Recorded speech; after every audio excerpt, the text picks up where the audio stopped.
నమస్తే సేద్యం మిద్దె తోట యూట్యూబ్ ఛానల్కి స్వాగతం.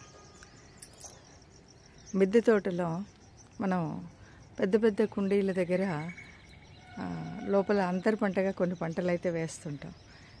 ఒక్కొక్కసారి ఆశ్చర్యం ఏంటంటే అసలు పంట కంటే అంతర్ పంట బాగా వస్తుందండి. నేను కొన్ని కుండీలలో ఈ మిరప మొక్కలు అక్కడక్కడ నాటానండి.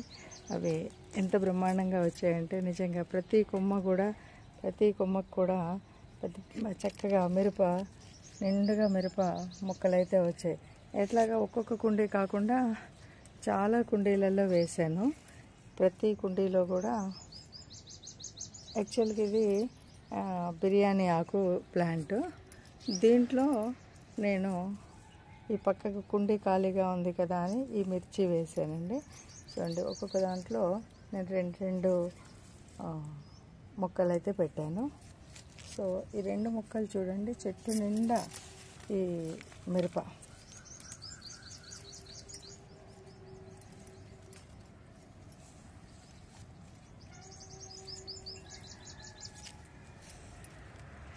ఇది మనం కావాలని సపరేట్గా కుండీ పెట్టినప్పటికంటే ఈ అంతర్ పంట వేసినప్పుడు ఎందుకు ఎక్కువగా వస్తుందంటే, మనం ఈ కూరగాయ మొక్కలను కానీ మనం చాలా వరకు చిన్న టబ్బులోనో చిన్న వాటిల్లోనో వేస్తాం.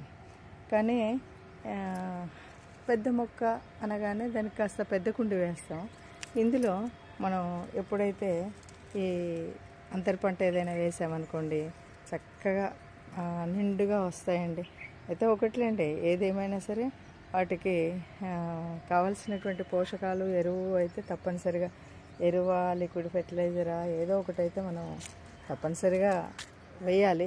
ఒక్కసారి కూరగాయ మొక్క, ఒక్కసారి పళ్ళ మొక్క ఉంది అంటే తప్పనిసరిగా మనం వేస్తేనే చక్కగా కలర్ కానీ సైజు కానీ పచ్చదనం అన్నీ కూడా నిండుగా ఉంటాయండి. సో జస్ట్ ఈ చిన్న వీడియో ఏంటి అంటే, పంటను చూడగానే ఒక వీడియో తీస్తే బాగుంటుంది కదా ఇలా అంతర్ పంట వేసుకునే వాళ్ళకి అనిపించింది.